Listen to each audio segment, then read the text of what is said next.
Hey guys, welcome back my blog. And मैं अपनी blog की शुरुआत छत पे से कर रही हूँ क्योंकि मैं नहा धोकर पूजा करने का छत पे आ गई थी पढ़ने के लिए। एंड उसके बाद मैं चाय नाश्ता करती हूँ एंड चाय पीती हूँ, थोड़ा सा नमकीन लेती हूँ। और चाय बहुत ज़्यादा टेस्ट बनी थी क्योंकि मैं आप चेहरे से देख ही सकती हैं। एंड ये आज का मौसम बहुत ज़्यादा प्यारा हो रखा था क्योंकि हल्के हल्के बादल थे और एकदम प्यारा प्यारा ठंडा ठंडा सा मौसम हो रखा था।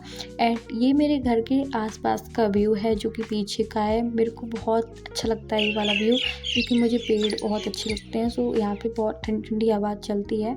एंड उसके बाद मैं पढ़ने बैठ जाती हूँ। सबसे पहले मैं अपना टारगेट लिखती हूँ एंड टारगेट लिखने के बाद मैं अपनी पॉलिटी की क्लास शुरू कर देती हूँ, जिसमें मैंने भारत के संविधान को पढ़ा था एंड इसमें उद्देशिका के बारे में पढ़ा था। एंड इसमें कुछ हमारे जो राइट्स दिए गए हैं, जो भी शुरुआत में संविधान में दिए गए हैं, जैसे कि एग्जाम्पल आपको बता रही हूँ मैं थोड़ा सा। जैसे कि हम भारत के लोग भारत को ऐसा समाजवादी, प्रभुत्व संपन्न, पथ निरपेक्ष, लोकतांत्रिक, न्याय, स्वतंत्र एंड जो भी ये 9 तरीका के जो हैं, तो इनके बारे में मैम ने पढ़ाया था। एंड इनके बारे में मैंने पढ़ा था। और इनका मतलब मीन्स बताया गया था कि इसका मतलब क्या है। जैसे कि हम भारत के लोग, इसका मतलब है भारत के संविधान का निर्माण मतलब भारत के ही नागरिकों ने किया था। इसको किसी बाहरी देश, किसी बाहरी व्यक्ति ने, किसी ने हमको नहीं दिया था। तो इनके बारे में, इनके मतलब को बताया था, जिसमें उद्देशिका के बारे में बहुत अच्छे से समझाया था।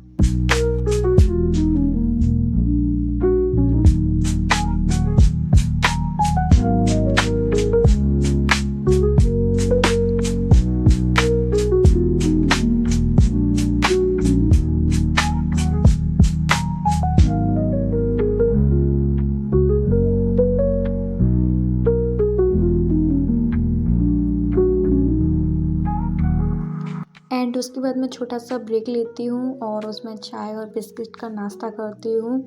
और उसके बाद में पता नहीं क्यों मैं अपनी पढ़ाई को बहुत इंजॉय कर रही थी और बहुत अच्छा फील हो रहा था मेरे को। मेरे आप चेहरा देख ही सकते, बहुत अच्छा फील हो रहा था, खुशी हो रही थी मुझे।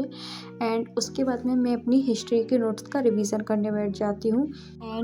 एंड इसमें मैंने 18वीं शताब्दी में नए राजनीति गठन का जो चैप्टर का, उसी चैप्टर का मैंने रिवीजन किया था एंड इसके बारे में समझा था।